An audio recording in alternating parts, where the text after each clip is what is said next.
They like things in order, they get shit done, they're very, very strict and organized. Then you have people on the left, they're the creative, they're the open, they're the progressive. Let's move forward in society fast, let's change everything, let's rip it apart. All right, polarity thinking in a polarized world. So hello, my name is Oscar. I was here on this stage, actually on the other hall, last year. Back then I was here as a representative of Sound Industries, the most awesome company in the whole world. Today I am here representing myself, because I left that company about 6 months ago, and I now left the company, sold my house, and I moved out to this little island about 50 minutes from Stockholm, where I currently reside by myself and about 400 seagulls, contemplating life, trying to beat nature on its own game. So far, it's been a really, really tough journey. Chances are you're going to see me on this stage next year. I'm going to have a long-ass beard, and my best friend's going to be volleyball, so we'll see about that. But I want to kind of continue where I left off last year, so I'll give you an extremely short recap of what I talked about last year. I talked about how social media and our digital life affects our life, our values, and whatnot. So we all have this idea of what we want to be, right? We want to have a rich emotional life, we want to grow intellectually, we want to be physically active, we want to have good relationships, we might want to have a career and whatnot. Basically our dreams of the future, right?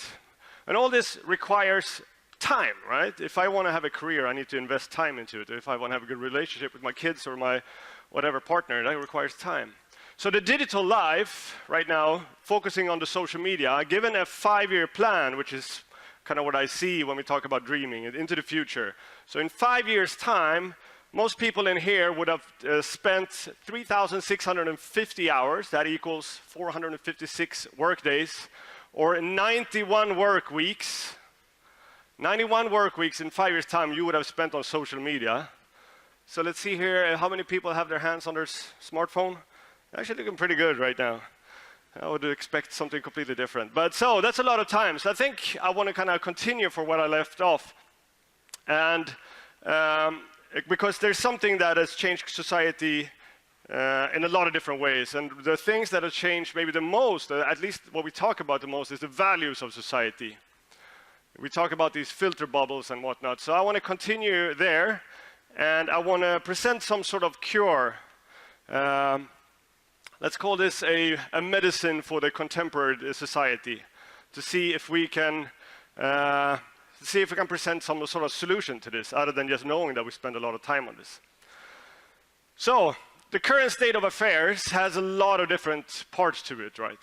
I want to try to simplify the fuck out of it and put it down into 2 different categories, 2 different problems, basically. The first one being social media, that put us in these echo chambers.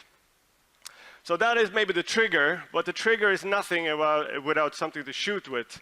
And that something to shoot with is the times we're living in.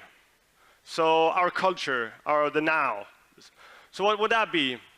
Well, we're living now, at least here in the Western world, in a postmodern society. And in order for you to give it a short recap what a postmodern society is, we kind of need to start with the modern society. So that started about, I mean, a lot of people would argue that that started in 1859 when Charles Darwin came out with the origin of species. That's really when we started to put things in order, if you will. So we started to catalog, we started to map the world, economic-wise, then capitalism came into place. We could prove things. Science got a much, much bigger role in society. Authorities became kind of the central figure in society. And more than anything, we started to kind of, we boxed things up in some way. We went from like the mystical that we had before, when things were a little bit, we didn't know, the mystical kind of personal experience to a more collective experience, meaning that if you said, oh, hey, there's a ghost in the woods, and everyone back then, before modernism, was like, oh, there's a ghost in the woods. Now we would be more like, hey, there's a ghost in the woods. And everyone was like, dude, there's no ghost in the woods. Okay, so there's no ghost in the woods. Everyone says there's no ghost in the woods. So the collective experience was a lot more central in that sense. But as with every kind of movement that changed, so after modernism came postmodernism. So, and postmodernism, I mean, post means after modernism. I would argue that it's actually not maybe after modernism, but more towards modernism. So maybe we should call it contra-modernism instead. So it was a reaction towards modernism. We started to question authorities. We started to question science, in a sense. We realized that science put us in a lot of fucking shitty situations. We had 2 world wars, millions of people dead, this rational thinking, this really box thinking where everything was, you know, either A or B, wasn't really doing it for us. So we started to question things. And when we started to question things, we questioned everything. Everything. All of a sudden, there were not really any fixed truths. Everything was floating and a bit moving. And when things are floating, it becomes increasingly hard to kind of have a common idea of what's a truth or not truth. So I would call this the description of reality. If we can't agree on what the description of reality is, it's really hard to even focus on the tools. So if I say, hey, this is a nut, we need to tighten this nut, and you go, yeah, could be a flower, then it's really hard to get to the next level, which is the tools, right? So this description of reality, when that is changed in postmodernism, it gets really hard to get into the nitty-gritty details. And that made the world a bit blurry. It made the world so blurry that a lot of people are really, they're very, very off. And when they're off, it's hard to, once again, talk about the tools. So I saw this figure the other week. This is the Sweden Democrats. They made a little poll and find out that roughly about 10% of the far right-wing party in Sweden, the 10% of the voters were off of how many asylum seekers that came to Sweden by 700%. Fucking 700%. That is not, it's not like 10,000 people. That's a lot. That's like the whole country of Sweden, right? So when we're that off, it's really hard to kind of dig into the problems we have or the solution we need to find to the current situation. And this is being played out all over the political spectrum, of course.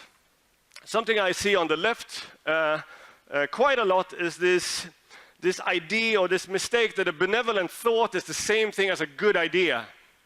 So what do I mean by that? Well, a benevolent thought is something that makes you feel good in the, you know, in the stomach. Something that's like, I'm a good person. And then that somehow equals a good idea or a good solution. So something that I've seen a lot now through the election in Sweden is people in my feed will say, okay, I'm so privileged, you know, I have a really good life. I don't mind to pay much more taxes. And you go, well, that's a benevolent thought. But that doesn't mean it's a good idea. In Sweden, we overshot the budget for the biggest hospital in Sweden by 47 billion. I mean, it's fine if you want to take your tax money and just throw them in the river, but it doesn't make it the same, it doesn't make it a good idea. So this seems to be mixed up on the left. So both sides have it mixed up.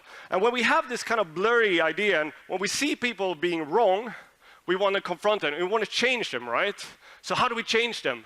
Well, this is the intuition. This is how we think. This is the best way to change someone's mind. We present them with facts, right? Boom. This is the real truth. And we think by presenting them the facts, then they're going to change their values.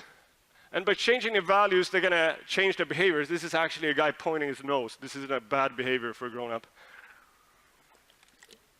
And by changing our behavior, we can change the collective, the culture. But it's actually not how you change people.